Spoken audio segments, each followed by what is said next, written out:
What are stock market indices? Stock market indices are statistical measures that track the performance of a specific group of stocks. These indices represent a particular market or segment of the market. Indices serve multiple purposes. They act as benchmarks to gauge the overall health and direction of the market. Investors also use them to compare their investment returns against the broader market. Indices provide a visual representation of market movements over time, helping investors understand market trends. Indices are calculated using the prices of selected stocks, typically weighted by different methodologies. The most common weighting methodology is market capitalization, where companies with larger market values have more influence on the index. Other indices use price weighting, where higher priced stocks have more impact, or equal weighting, where all stocks contribute equally regardless of size. Investors use indices in several ways. They measure overall market performance to understand general market trends. They compare their portfolio returns against benchmark indices to evaluate their investment strategy. And they create or invest in index-based products like ETFs and index funds that track specific indices. In essence, stock market indices provide a simplified measurement of complex market movements, serving as essential tools for investors to navigate the financial markets. Major global stock market indices track different segments of markets around the world, offering investors diverse ways to measure market performance. Let's explore the major indices across three key regions: the United States, Europe, and Asia. In the United States, three indices dominate: the S&P 500, the Dow Jones Industrial Average, and the Nasdaq Composite. The S&P 500 tracks 500 of the largest U.S. companies and covers approximately 80% of available market capitalization, making it a comprehensive benchmark for the U.S. economy. The Dow Jones Industrial Average, founded in 1896, is the oldest U.S. market index and contains just 30 blue-chip stocks. Unlike most indices, it's price-weighted rather than market cap-weighted. The Nasdaq Composite includes approximately 3,000 companies listed on the Nasdaq exchange and is heavily weighted toward technology companies, making it a barometer for the tech sector. In Europe, two of the most influential indices are the FTSE 100 in the United Kingdom and the DAX in Germany. The FTSE 100, often called the FTSE, represents the 100 largest companies listed on the London Stock Exchange and serves as a key indicator of British economic health. Germany's DAX index tracks the 40 largest companies on the Frankfurt Stock Exchange. It's calculated as both a price index and a performance index, which includes dividend reinvestment. In Asia, the Nikkei 2225 in Japan and the Hang Seng in Hong Kong are among the most closely watched indices. The Nikkei 225 represents the top 225 blue-chip companies on the Tokyo Stock Exchange and is Japan's most widely quoted index. The Hang Seng Index tracks around 66 of the largest and most liquid companies listed in Hong Kong and serves as an important gateway to Chinese markets. These indices vary dramatically in size by market capitalization. The S&P 500 is the largest at approximately $40 trillion, followed by the Nasdaq at $24 trillion. In comparison, European and Asian indices are generally smaller. Each index has its own methodology, composition, and focus, providing different lenses through which to view market performance around the world.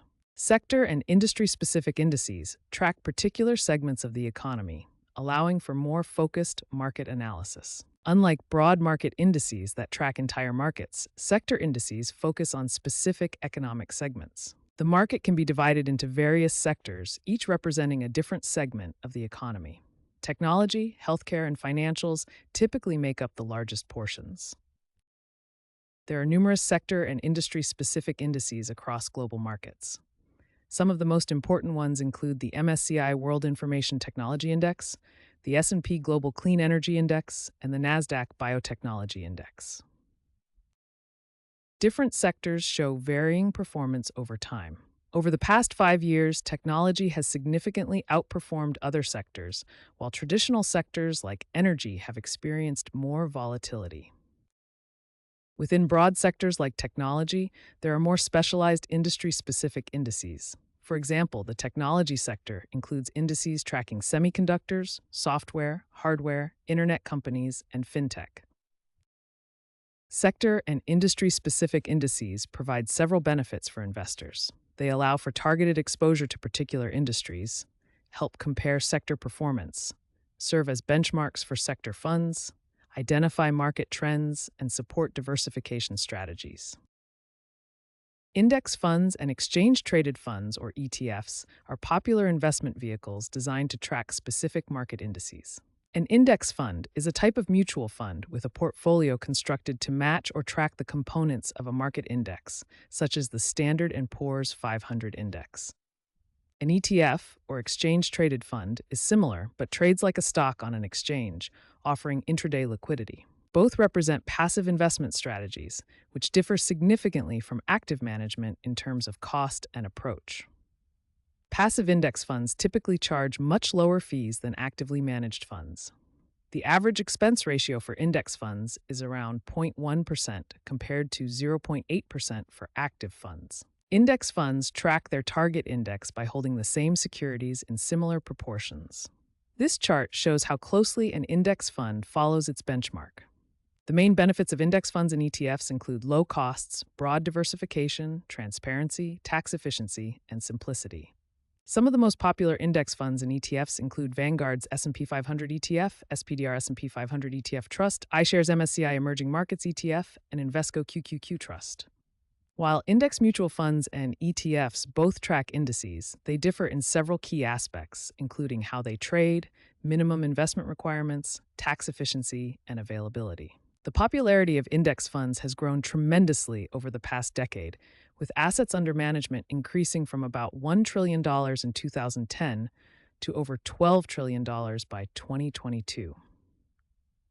This dramatic growth reflects investors' increasing recognition of the benefits of low-cost passive investing strategies.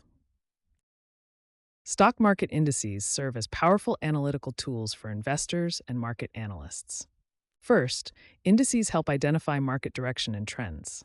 Analysts track whether markets are in bullish uptrends or bearish downtrends.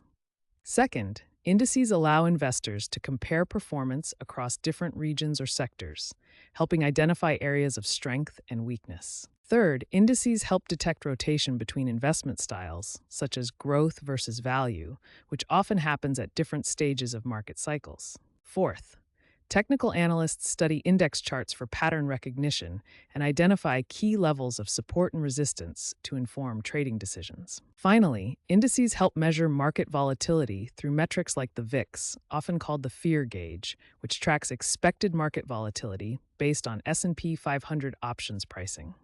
By utilizing these analytical approaches with market indices, investors can make more informed decisions about their portfolio allocations and market timing. Stock market indices require periodic updates to maintain their relevance and accuracy. These updates come in two forms: rebalancing and reconstitution. Rebalancing involves adjusting the weights of existing components to maintain the index methodology. Over time, some companies grow faster than others, causing their weights in the index to increase disproportionately. During rebalancing, index providers adjust these weights back to their target levels. This typically requires selling overweight stocks and buying underweight ones. Reconstitution is more substantial than rebalancing. It involves adding or removing companies from the index based on predefined criteria. During reconstitution, companies that no longer meet the criteria are removed, and new companies that qualify are added. These events can significantly impact markets, especially for stocks being added or removed from widely tracked indices. When a stock is added to an index, funds tracking that index must buy it, often driving the price up both before and after the announcement. Conversely, when a stock is removed, these funds must sell it, potentially causing downward price pressure. Rebalancing and reconstitution typically occur on regular schedules, but the frequency varies by index provider. These events create trading opportunities for investors who can anticipate the temporary price pressures caused by the large fund flows. Factor and smart beta indices represent an evolution beyond traditional market cap weighted indices. These specialized indices differ from traditional approaches by selecting and weighting securities based on specific factors rather than simply by company size. Factor based indices focus on specific attributes like value, momentum, quality, or low volatility. Each factor targets different aspects of market performance. For example, the MSCI USA Minimum Volatility Index focuses on stocks with lower historical volatility. This approach aims to capture market growth while experiencing less dramatic price swings. Smart beta strategies aim to enhance returns, reduce risk, and improve diversification by exploiting these factors. They're also more cost efficient than traditional active management. These indices have grown increasingly popular as they bridge the gap between passive and active investing approaches. They offer a rules based methodology with potential performance advantages. The adoption of smart beta strategies has seen tremendous growth over the past decade as investors seek more sophisticated approaches to index investing. Global and emerging market indices provide investors with exposure to international markets beyond their home country. Global indices track stocks across multiple countries, providing investors with a comprehensive view of international markets. The MSCI World Index is one of the most widely followed global indices, covering 23 developed markets worldwide. The United States dominates the MSCI World Index with approximately 63% of the total weight, followed by European countries, Japan, the United Kingdom, and Canada. The MSCI All-Country World Index, or ACWI, expands upon the MSCI World by including both developed and emerging markets. It covers 47 countries with nearly 3,000 constituents. Over the past decade, developed markets, represented by the MSCI World Index, have generally outperformed emerging markets. However, emerging markets often provide higher growth potential with increased volatility. The MSCI Emerging Markets Index specifically tracks developing economies. It includes 24 countries and over 1,400 companies, representing approximately 13% of global market capitalization. China dominates the MSCI Emerging Markets Index with approximately 32% weight, followed by Taiwan, India, South Korea, and Brazil. These 5 countries represent about 80% of the index. Global and emerging market indices provide investors with several benefits, including exposure to global economic trends, enhanced portfolio diversification, access to growth opportunities in developing economies, and different risk-return profiles to match various investment objectives. Despite their utility, stock market indices have several significant limitations and have faced increasing criticism. One major limitation is market cap-weighted indices can become heavily concentrated in just a few large companies. Over the past decade, we've seen increasing concentration, with the top companies now representing a much larger portion of major indices. This concentration means that a small number of companies can disproportionately influence index performance, potentially misrepresenting broader market returns. A clear example of this occurred in 2023, when a handful of technology giants dominated the S&P 500's returns. Technology stocks, particularly the Magnificent Seven, contributed most of the index's gains, while many other sectors lagged behind or even declined.